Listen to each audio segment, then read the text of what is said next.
benvenuti alla nostra conferenza, che naturalmente dovrebbe essere una conclusione, diciamo, di quello che è stato l'anno del ricordo della fine della Grande Guerra. E quindi naturalmente cosa poteva essere più appropriato che l'armistizio. Quindi l'armistizio di Villa Giusti ce lo illustrerà appunto il colonnello Cadettu, e tra l'altro è un argomento che è poco conosciuto e poco studiato, perché mi ricordo che anche a scuola ce lo spiegavano poco e male, e quindi diciamo sono proprio curiosa di sentire cosa ci dirà questa sera Lorenzo in merito a questo argomento. Per chi è interessato, il secondo venerdì di dicembre ci sarà la presentazione degli atti che il Circolo ha fatto, il convegno il 15 di aprile, appunto Economia e Commerci, il volume secondo. Chi è interessato venga appunto ad assistere alla presentazione e può anche acquistare gli atti. Ecco. Adesso do la parola al colonnello Cadettu. Grazie.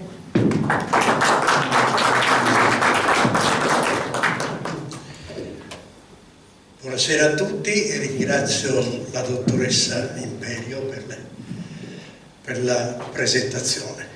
Mi sembrava naturale, con la conclusione del centenario della Prima Guerra Mondiale, andare a vedere un po' l'armistizio di Villa Giusti. L'armistizio di Villa Giusti, visto dalla parte italiana, si conosce abbastanza. Quello che si sa un po' di meno è visto dalla parte austriaca. Certamente la situazione dell'Austria-Ungheria al momento della sottoscrizione dell'armistizio non era una situazione facile, era veramente qualcosa di difficilissimo da maneggiare con cura.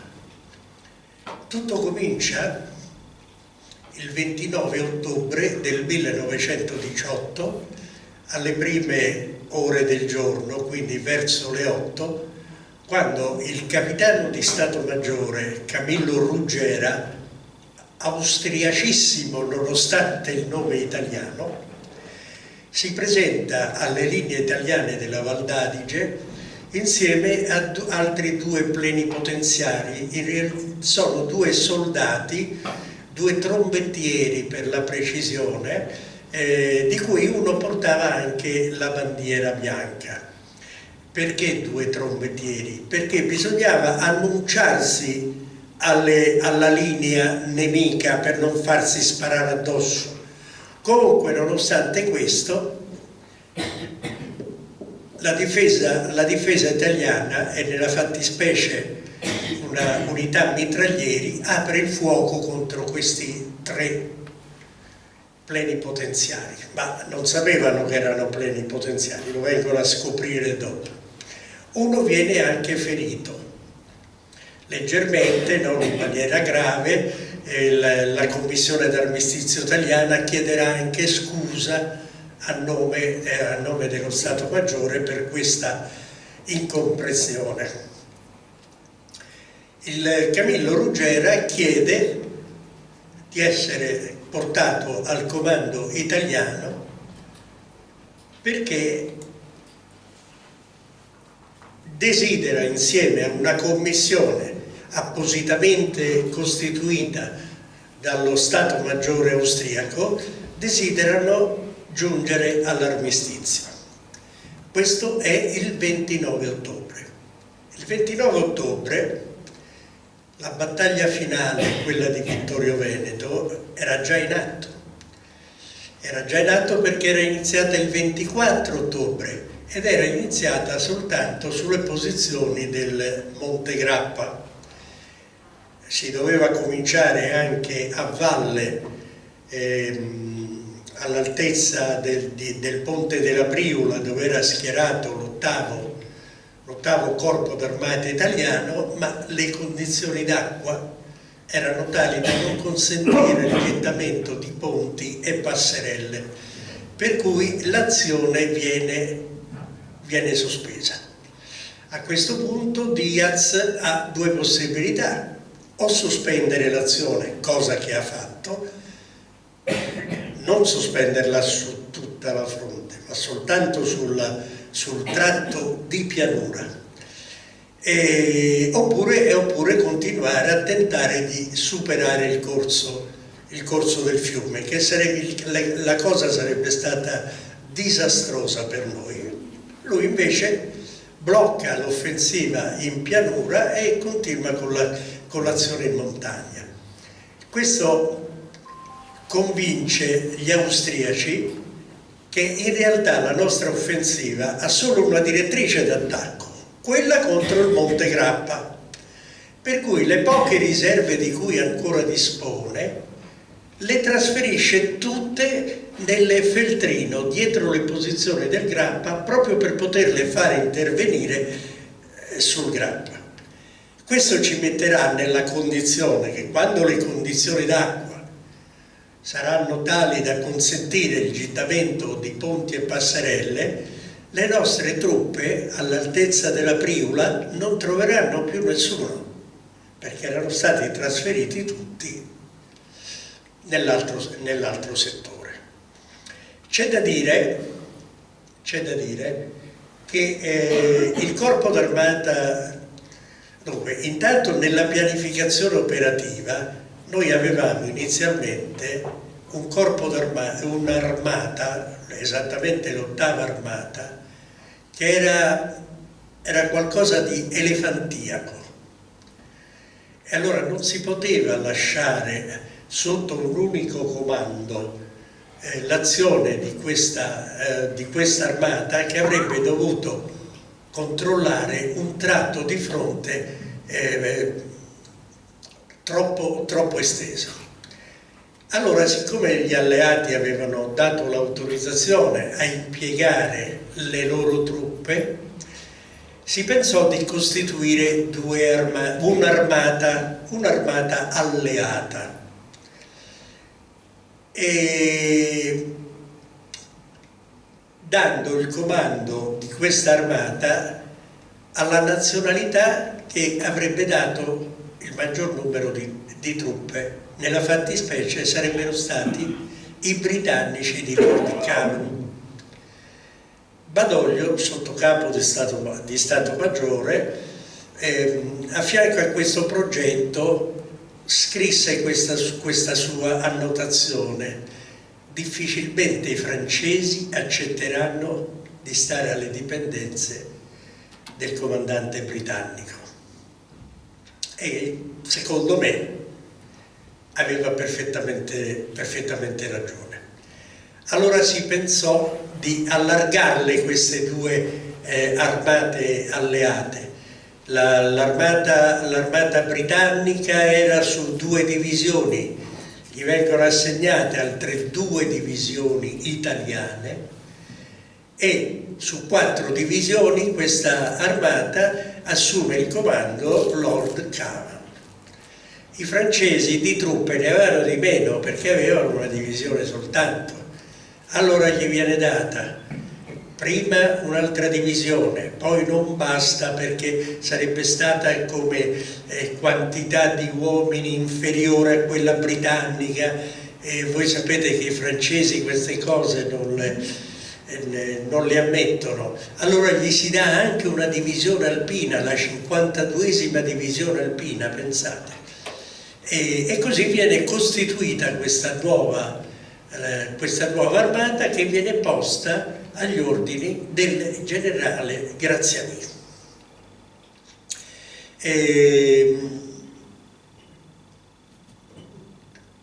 Quando inizia l'azione in pianura, inizia anche sul fronte di queste unità alleate. L'unica cosa che c'è da rilevare è che, nonostante fossero state delle armate,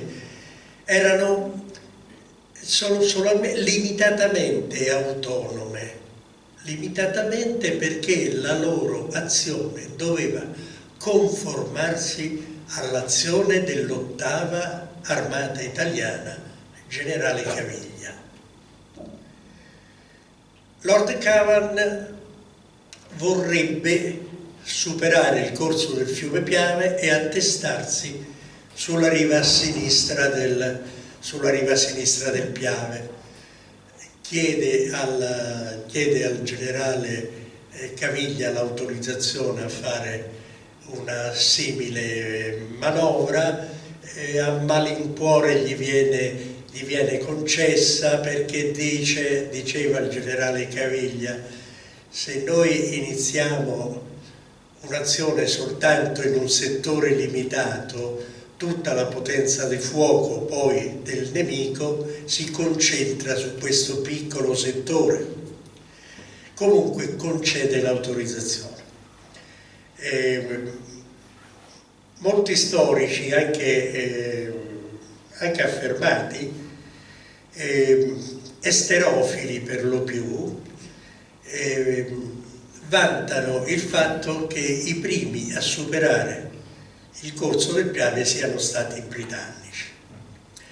Io non nego che sia così, i britannici sono stati i primi, tuttavia se non ci fosse stato il concorso dei pontieri italiani, loro non sarebbero mai arrivati alla riva sinistra del Piave. Questa è la situazione alla data del 29 di ottobre, quando questo plenipotenziario austriaco si presenta al comando italiano. Viene ricevuto, consegna un plico a un comandante di divisione italiano che presidiava proprio quel tratto di fronte, e viene tenuto in stand-by fino a che questo plico non viene consegnato al Comando Supremo Italiano. In questo plico cosa c'era? C'era una lettera del generale Weber von Bebenau che diceva di essere stato designato dallo Stato Maggiore austriaco a condurre trattative di armistizio con lo Stato Maggiore italiano. Qui c'è una piccola... il generale Diaz non riconosce questa lettera del comandante della commissione austriaca. Il generale Diaz pretende che ogni delegato componente della commissione abbia una sua specifica autorizzazione rilasciata dal capo di Stato Maggiore dell'esercito austro-ungarico, per cui rimanda indietro questo plenipotenziario, che ritorna alle sue linee, rappresenta qual è il parere italiano in merito alla commissione e, insomma, anche se non esisteva ancora la fotocopiatrice, non si sa come, in breve tempo arrivano le credenziali per ogni singolo membro della commissione austriaca.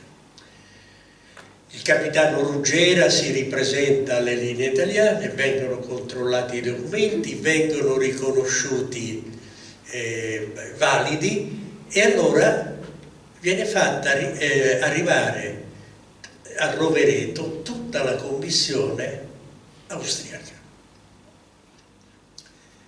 Stanno circa 24 ore a Rovereto e poi si avvicinano in autovetture schermate. Pensate, nel 18 già si schermavano le autovetture per non farle vedere in giro, perché nessuno doveva sapere che erano iniziate le trattative di armistizio.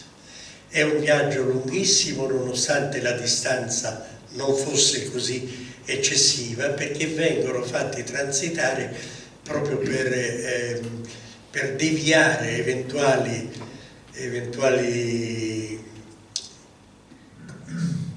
Sì, per non far vedere che era qualcosa diretta proprio al comando supremo italiano, vengono utilizzati degli itinerari secondari per tenere nascosta la cosa. La commissione austriaca, composta da 7 plenipotenziari, si riunisce insieme alla commissione italiana. A questo punto il presidente della commissione italiana è il generale Badoglio, Pietro Badoglio, che era sottocapo di Stato Maggiore. Il generale Webenau chiede di conoscere le condizioni di armistizio. Allora qui c'è da chiarire anche una cosa. Non siamo stati noi italiani a comporre le condizioni di armistizio. Le condizioni di armistizio furono elaborate dal Consiglio, dai presidenti del Consiglio degli eserciti alleati e vennero poi diramate al Comando Supremo Italiano. Una condizione: le clausole imposte da questi presidenti del Consiglio non potevano essere messe in discussione, prendere o lasciare. Allora, naturalmente sapete che per comunicare allora c'erano grossi problemi, non è come oggi che ci sono le telescriventi, c'è tutto un sistema per cui le notizie arrivano in breve tempo. Allora non era così. Anche perché diceva l'ultimo articolo che le condizioni d'armistizio erano quelle che avrebbe portato a mano un ufficiale francese, il quale ufficiale francese arrivò naturalmente il giorno dopo. Partire da Parigi per arrivare a Padova al Comando Supremo 24 ore.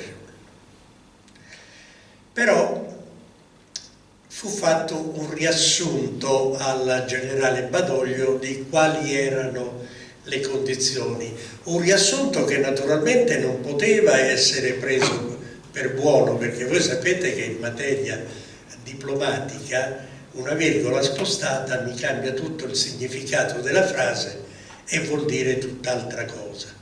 Per cui si poteva dare agli austro-ungarici soltanto un'idea di quali potevano essere le condizioni, ma non era naturalmente una cosa certa.